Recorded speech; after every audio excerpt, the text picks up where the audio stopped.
Hi, and welcome to the Two Texts podcast. I'm here with my co-host John Andrews, and my name is David Harvey.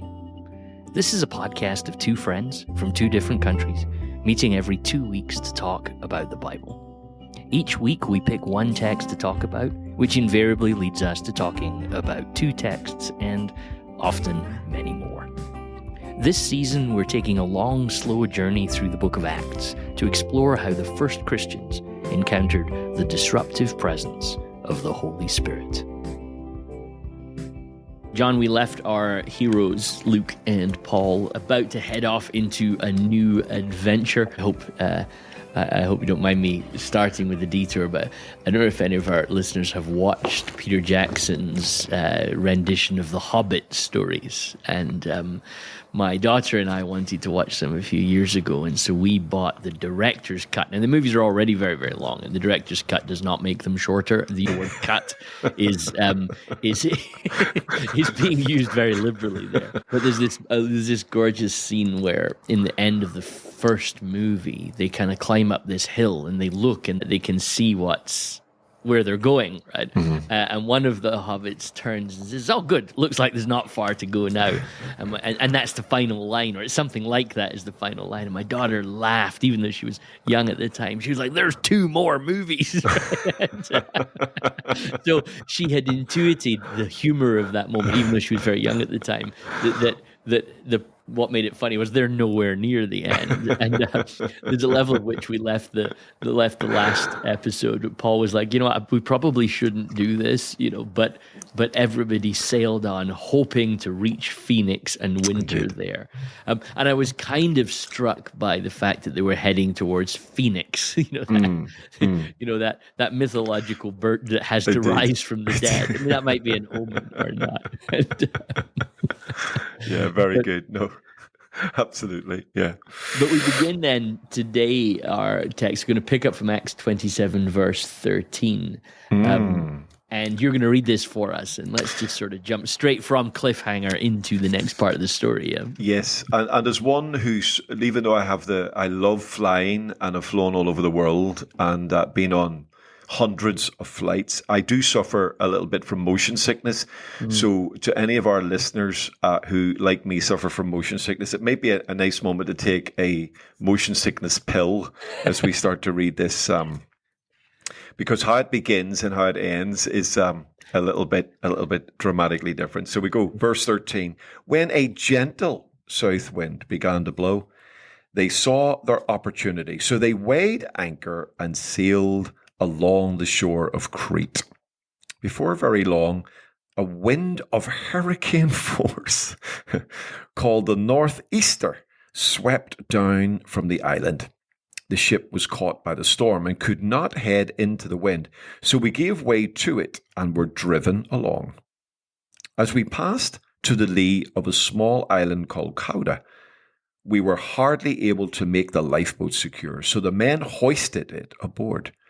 Then they passed ropes under the ship itself to hold it together, because they were afraid they would run aground. On the sandbars of Syrtis, they lowered the sea anchor and let the ship be driven along. We took such a violent battering from the storm that the next day they began to throw the cargo overboard. On the 3rd day, they threw the ship's tackle overboard with their own hands.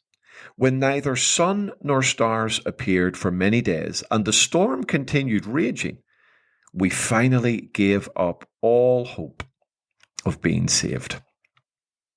After they had gone a long time without food, Paul stood up before them and said, "Men, you should have taken my advice not to sail from Crete. Then you would have spared yourselves this damage and loss. But now I urge you to keep up your courage, because not one of you will be lost. Only the ship will be destroyed.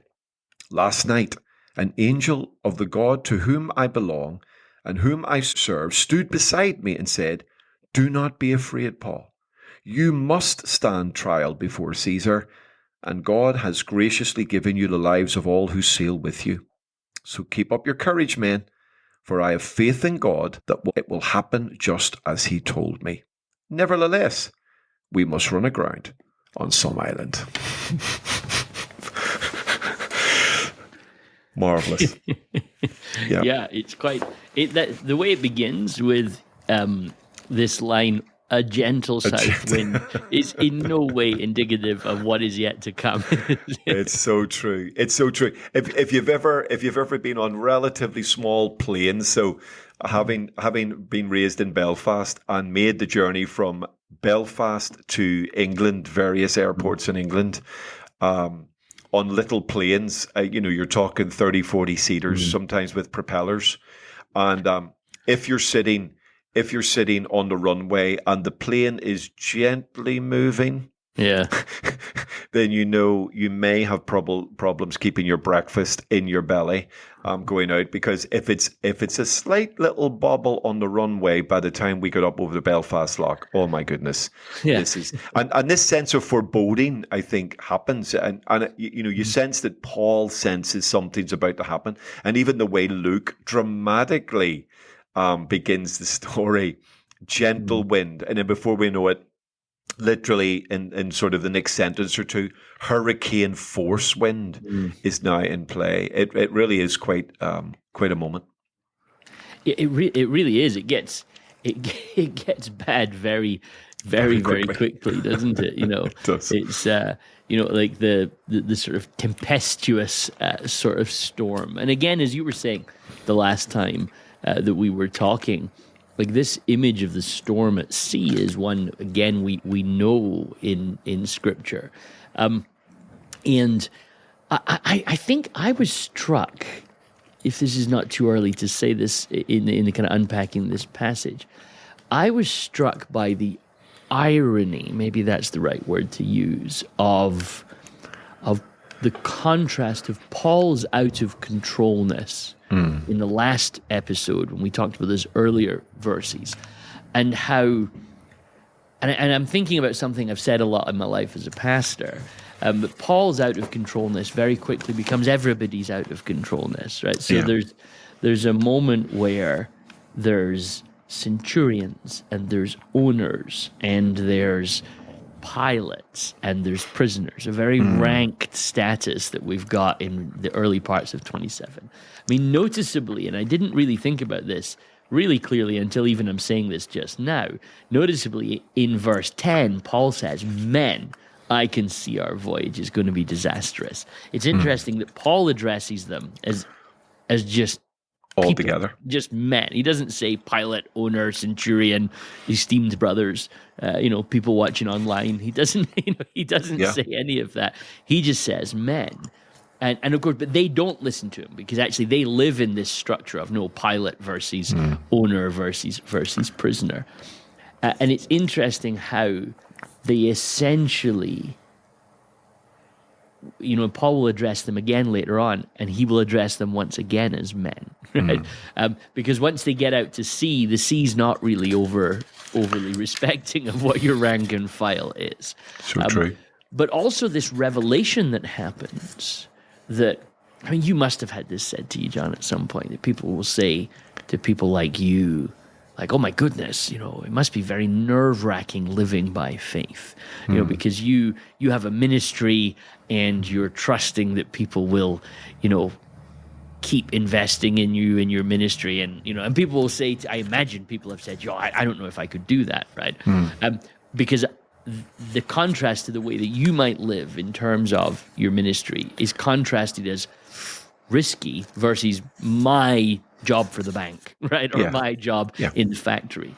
But of course, I've said to people sometimes, it strikes me how that's often just the illusion of control and the illusion of power. And actually, at some level, very few jobs are any safer than any other job. And at some level, what we're seeing in this text here is how the very clearly delineated and powerful and safe centurion, owner, pilot, and then that unsafe prisoner, a little bit of a wind comes along, and now it turns out that the banker was living by as much faith as the pastor.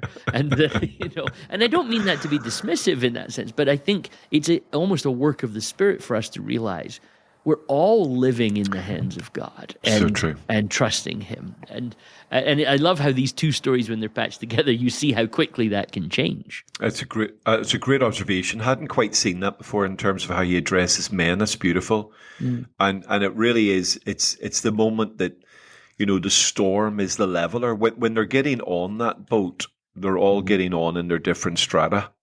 mm. There are ranks and positions and first class, business class, and economy class. It's all that Yeah. malarkey going on, right? Yes. But when the storm hits and they're starting to throw stuff overboard because they're going, if we don't lighten this load, we're going down. Yeah. Then suddenly we're all men, like Yeah. we're all just humans. Now I know that people will still, even in the moments of pressure, will reach for strata and status Mm, to save them. Um, but it is striking that Paul levels the field, doesn't he? mm, And he mm, addresses them, and that's a beautiful observation. And it does remind us, of course, that no matter where we sit on social strata or economic strata, it doesn't take much.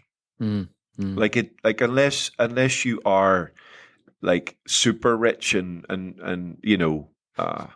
but it doesn't take much for the so-called security of our world to Mm, be quickly dismantled and mm, overturned. I mean, I yeah. think about I'm a citizen of the United Kingdom, and pre-COVID, I think about our economy, which seemed pretty strong, and our Mm, government, which seemed pretty stable and secure, and then COVID hits, lockdown hits, a war in Europe hits, all sorts of stuff starts to hit, and mm, my goodness, we have changes in government, we have the economy flatlining, we've got mm. interest rates climbing, and suddenly things that seemed in 2018 absolutely solidly secure, Mm. businesses that existed in 2018 that now no longer exist in my Yes. country. And Yeah. you're going, how did that happen? Well, a storm blew. Like wherever the storm came from, a storm came along, and I mean, I love the drama of them, like literally wrapping ropes around the boat to sort of hold the hull of the boat together so that it doesn't disintegrate. My goodness, when you're having to shore up your own boat I that know. you've been secure on because you're afraid this boat's going down, it shows how quickly something that looks unshakable and solid Mm. can become precariously positioned Yes. and can disintegrate. Mm. And you think, my goodness, and of course, Paul's also in this world. He's not exempt from this shaking. He's not exempt Mm. from the storm because he's a follower of Jesus, nor is Luke or Aristarchus. These boys are on this ship, but they're now viewing this storm through a slightly different lens, and they're approaching this storm in a very different way, which is the dramatic moment in this Mm. particular mini passage that we've looked at. It's Paul's words and intervention, and how he views the storm. It's quite Yes. incredible. And notice that on verse 19, they throw the rigging and the Yeah, tackle goes overboard. I mean, so I really do think that Luke is trying to show us their out of controlness. And now they're just bobbing around at sea because they've decided that just, their whole goal has simply become stay afloat, right? And absolutely. like you say, that it's like they've actually intentionally now lost control, right? They've They're lost just control. trying to survive. And look at Luke's language. I mean, this is Luke's commentary. Mm. It's quite dramatic. When neither sun nor stars appeared for many days and the storm continued raging, we finally gave up all hope Mm. of being saved. This is Yeah. Luke writing, right? Yeah. That's not a comment from someone on the ship. That's Luke writing. Yes. So it seems that even Luke and Aristarchus, before we hear Paul's words, are going, okay, the real truth is, me and Mm. Aristarchus thought we were going down too. I mean, we thought Mm. this is all over. No one's coming to save us. And actually, this boat looks like it's going to disintegrate any minute now. Yes. So even Luke is being desperately honest about his own feelings here. We Yes.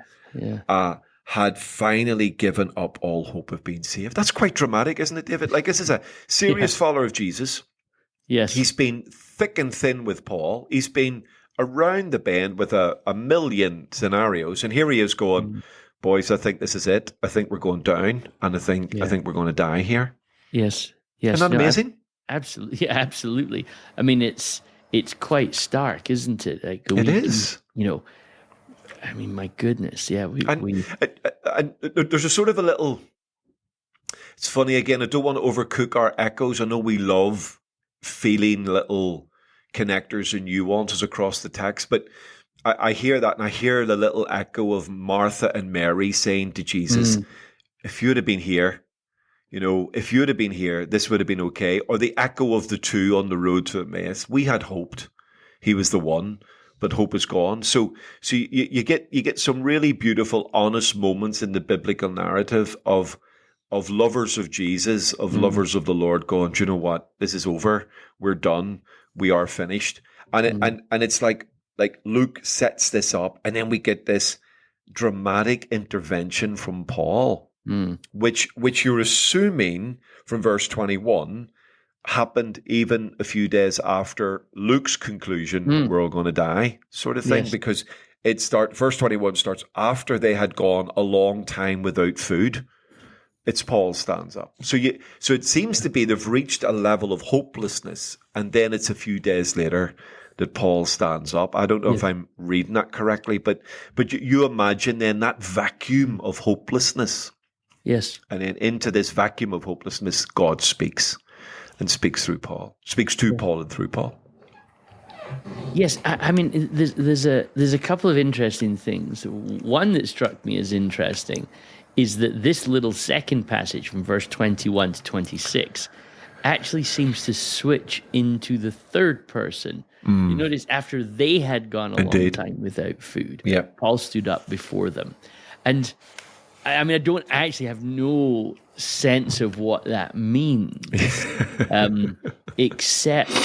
except to say that if you go all the way back to verse 3, Paul has been allowed by Julius to go to his friends that they might provide for his needs.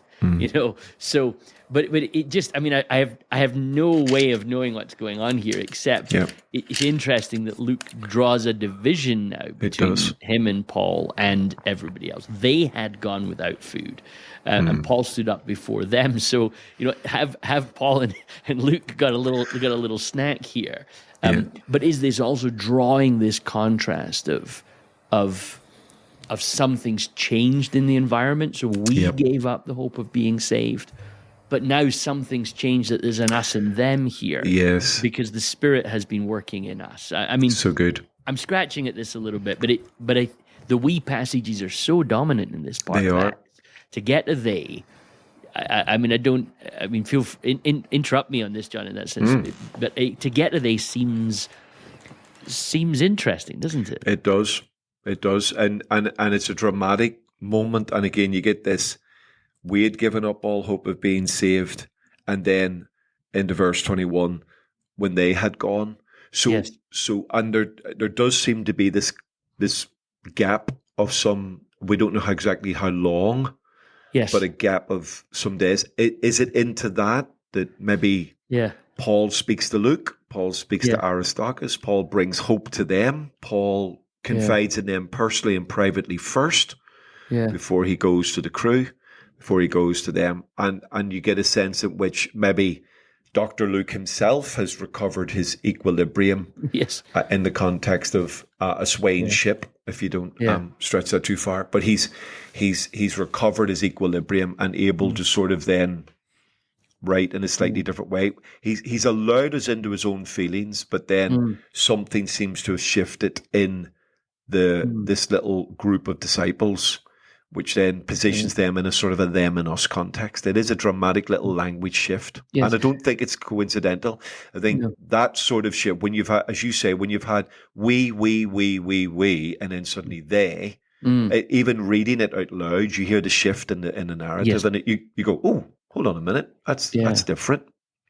And what you'll notice, I mean, it's further ahead than where we're reading today, but it does seem from in verse 27 we get a we back, so that's definitely clear. Yeah.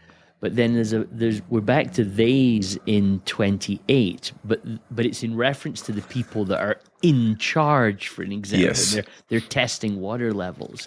And then verse 29 gives us, fearing that we would be dashed against the rock, they dropped 4 anchors. So I'm wondering whether Luke's now drawing this division between the supposed people in control of the situation. Yep. And it could be as wide as the prisoners. But definitely, Paul's party are now not being consulted. The majority has spoken. They're being set aside. Yeah. And we now are part of a bigger group who are not consulting us. Yes. Yes. And I think that's definitely there. And possibly then, again, if you read that they language in the light of what Paul says, you could have a little bit of sense that the we are sort of identifying now with Paul's words and have confidence that Paul's words are true, but there's still a very much, if you look at the behavior of the they after Paul's words, they're clearly not absolutely believing what Paul says. In fact, there's moments where even later on, the prisoners try to escape, and Paul essentially says, "If you mustn't let them escape, in keeping with the word of the Lord." So you're getting, I think you're getting this dramatic introduction of these words from Paul, and it seems to create also a separation on the ship, at least internally, that maybe Paul, Luke, and Aristarchus are now seeing this a bit differently to the others, and that sense of we and they becomes pronounced from sort of 27 onwards in a most dramatic way. It could be. I mean, it's just, you're just trying to understand why the language has shifted Totally. Dramatically. Yeah. And so then you get Paul's speech. I know. Incredible, isn't it? Incredible. I mean, Paul joins a long rank of men who have waited after a long time to say, "I told you so." And, if you'll pardon the joke, but there is a little bit of, I can feel even a little bit of what feels to me like humor, that he waits a long time and then stands up and says, "Okay, I feel like now you've earned my 'I told you so.'" But interesting that I was thinking about the contrast that we set up again in the last episode about how it's like cargo and stuff is considered the ranking importance to the people. And Paul's speech begins with, "You would have spared this damage and loss. Now not one of you will be lost, but the ship will be destroyed." Same pattern. So we're now seeing the work of the Lord, that the Lord always values people over stuff. Come on. The Lord always values, humans over cargo. And again, that's, I was thinking about, I mean, we podcasted about it ages ago. I was thinking about Jesus' word to the religious people who are objecting to him healing the woman. And he says, this woman you would loose a donkey on the Sabbath. Why should we not loose this woman? And you see this Lucan love of pointing out all the places where God puts people first. Indeed. And again, I'm not saying that's exactly what is being said here, but it just fits into that Lucan pattern, doesn't it? It does. And in fact, it follows, it's almost a double emphasis. So what you referenced there was verse 21. If you go into verse 22, he says, "But now I urge you, keep up your courage, because not one of you will be lost." So here's now a reversal of the position. Yes. Yeah. So whereas before people were the third in the rank, now he says, not one of you will be lost, only the ship will be destroyed. So it's now, it's almost like Paul puts it in its proper place, that actually for a broken world, it's stuff and things that rank above people. Now, when the rubber hits the road in this storm, Paul's saying, actually, what God values as people. So Yeah. not one of you will be lost. All 276 people will be saved. Yeah. But the ship, I'm really sorry, is going down. Yeah. Yeah. That's going to be lost. Yeah. Yeah. Um, I hope you're insured. and then we get this story of the angel, and there's a little bit of me, and I'm being playful here, John, but after they'd gone a long time without food, Paul stood up before them and said, I don't know what time of day this is, but I love the fact that he's not jumped out of bed and told them about the angel. Yes. He's waited a little while. I'm He's waited a while. Yeah, last night. So Yeah. our little party, our little us, we've known for a while now that we're going to be okay. Now I'm going to tell you all. Maybe you'll listen to me now. I do love that. I mean, it really is. Oh, by the way, last night, well, it would have been good to hear that last night. That would have been helpful. Yeah, I love so that. Funny. I love that. And then you get this. I mean, it's just quintessentially Jesus now, isn't it? Do not be afraid. It's gorgeous. You can't hear that opening line and not hear millions of echoes across the scriptures. Yeah, it is just magnificent, lovely, isn't it? Do not be afraid. Mm-hmm. And I love again, do not be afraid, Paul. Yeah. So like Paul could have just said, the Lord told me not to be afraid, but he says, no, the angel said, do not be afraid, Paul. Yeah. Yeah. I love that. I love the personalization, the intimacy of that. I love the fact that even as the boat is rocking backwards and forwards and this storm that has darkened the sky rages, the angel of the Lord says, I know where you are and I know who you are and it's going to be okay. Do not be afraid. And it's beautiful by way of introduction to hear those words from the Lord. Do not be afraid, Paul. Love it, love it, love it. And I actually, and this is awkward, maybe not podcasting worthy in that sense, but the Greek's really lovely here because it feels clunky. So the English translation gives us, the God to whom I belong and to whom I serve stood beside me, which is, I mean, it's a perfect translation. But I love how in the Greek, the word over it is he's like, last night, God. And then it's like a parenthetical comment. Yes. Let me explain who that God is. Yes. He's the God of whose I am and I worship. And it's that's just beautiful. I mean, I love the fact that that's his description. And then he says his angel appeared saying, it's like I love how he classically Jewish actually at that level. The first thing he actually talks, just God is God. And then everything else we say beyond that is our description of God. So good.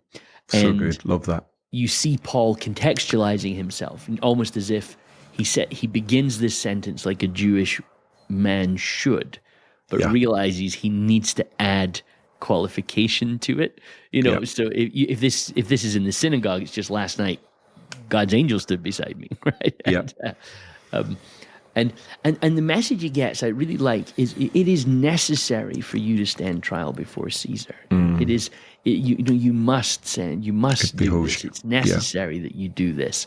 Some translations might say, and so you're seeing now, this is a cargo trip. Prisoners, it's got a prisoner section in it. They're the third most important thing, if even that. There's the cargo, there's the supplies, there's the ship, there's the sailors, and then at the very bottom of that pile, there's the prisoner. And then now the irony that it's this one prisoner that everyone's lives are going to be saved because of him, because God needs to get him to Caesar. It's absolutely gorgeous, isn't it? And it shows again what the Lord can do in a situation where Paul seems to be at the mercy of both the prison ship, the Roman system, and the storm. Actually, by God's grace, Paul becomes the pilot of the ship, as it were. He becomes the light in the darkness. He becomes the voice of God and the voice of reason in madness. And I noticed something in verse 24, David, again, a lovely looking thing, It sort of beholds, you must stand before Caesar. And he says, and behold, implication is God has granted to you all those who are sailing with you. I love this. And behold, so that's classic Luke. Luke loves this kaido. It's a dramatic intervention. We've talked about beholds before. But you get this, don't be afraid, Paul. It behoves that you have to stand before Caesar. And behold, all the lives on this boat have been granted to you, have been given to you. Yeah. So it's quite a dramatic. I mean, it reads beautifully in the NIV, and God has graciously given you the lives of all who sail here. But in the Greek text, and behold, Yeah. implication, God has granted to you all of those saving. It's a really dramatic moment. It's God. God is not just saying to Paul, I'm going to save you, but he's now saying, and behold, Paul, all the lives on the ship I'm giving to you. Yeah. That's like, it's an amazing statement, isn't it? It's almost like you've literally said it, but the text really does back it up.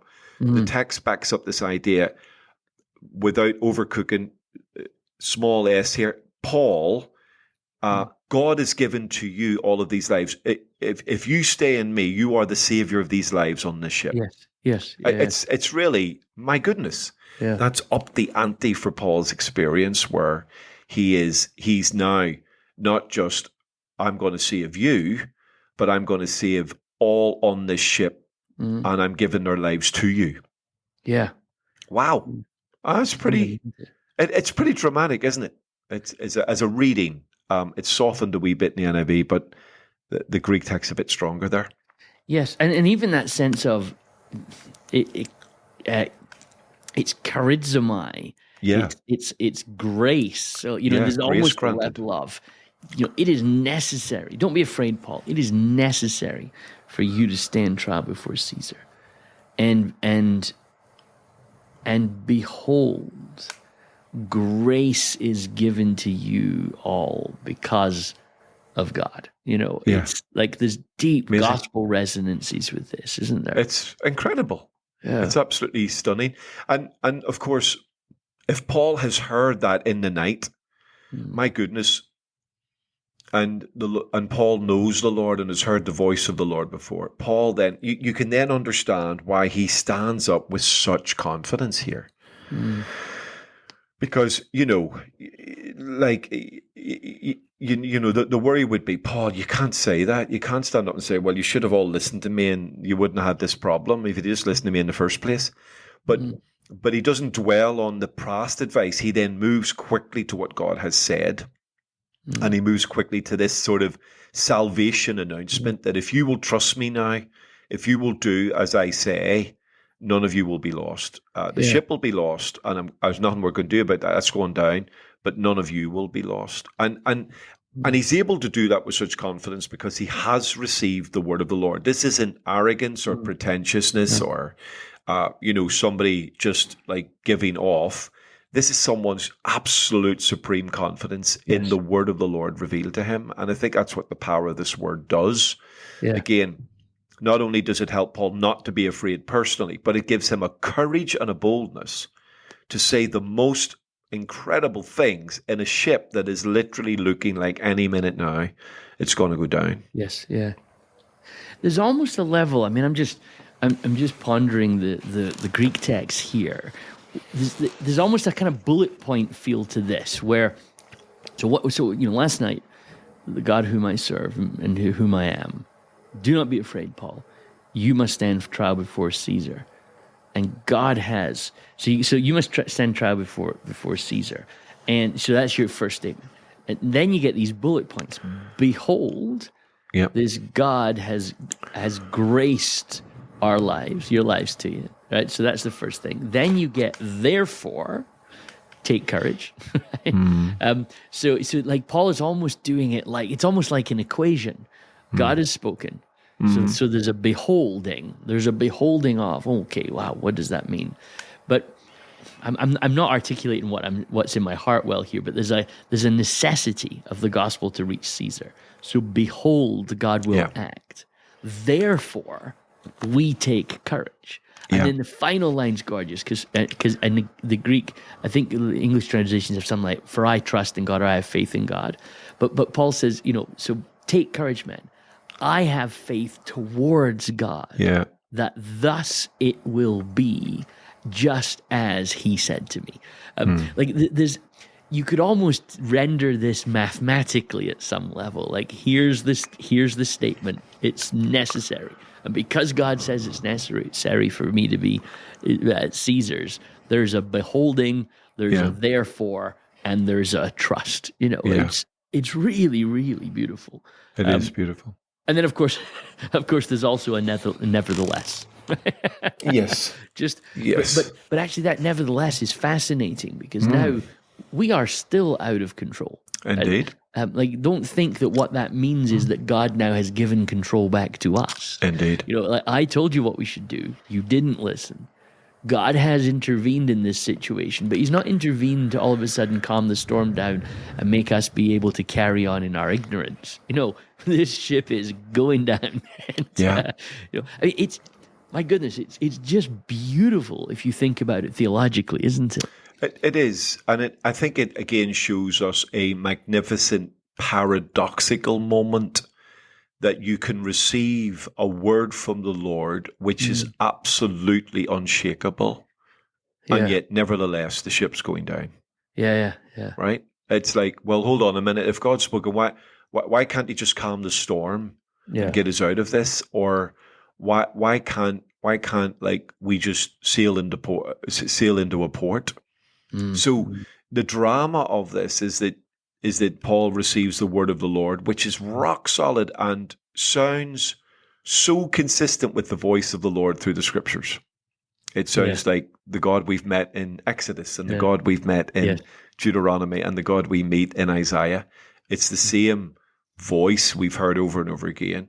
Yes. And yet, nevertheless, the ship is going down. And yet in our world, you see, this is the tragedy. Our world, there would be those who would lament the ship going down. Yes. Yeah.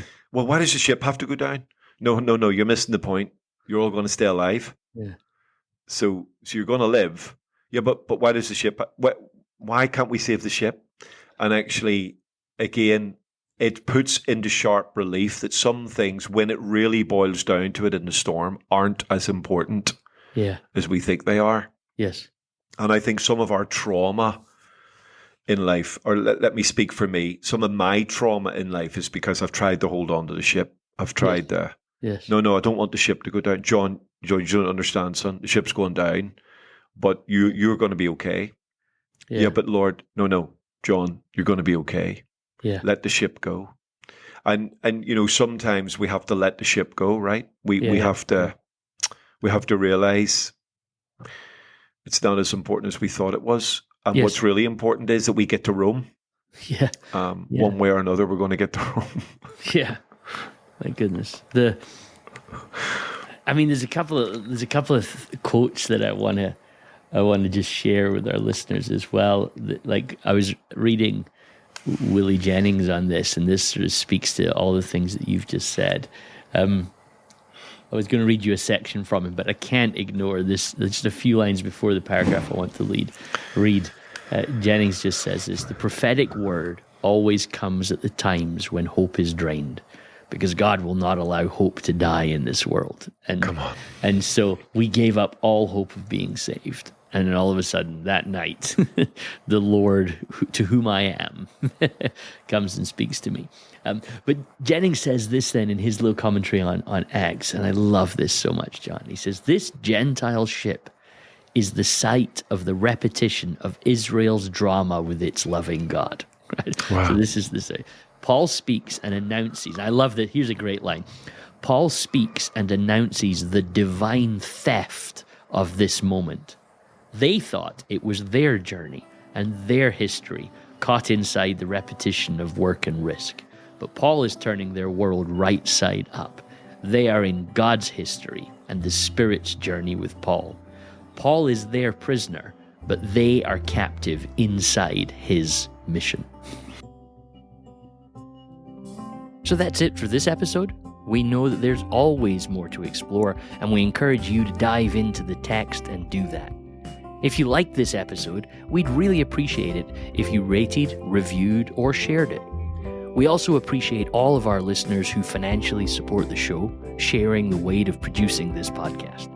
If you'd like to support the show, visit twotexts.com. But that is all for now, so until next time, from John and I, goodbye.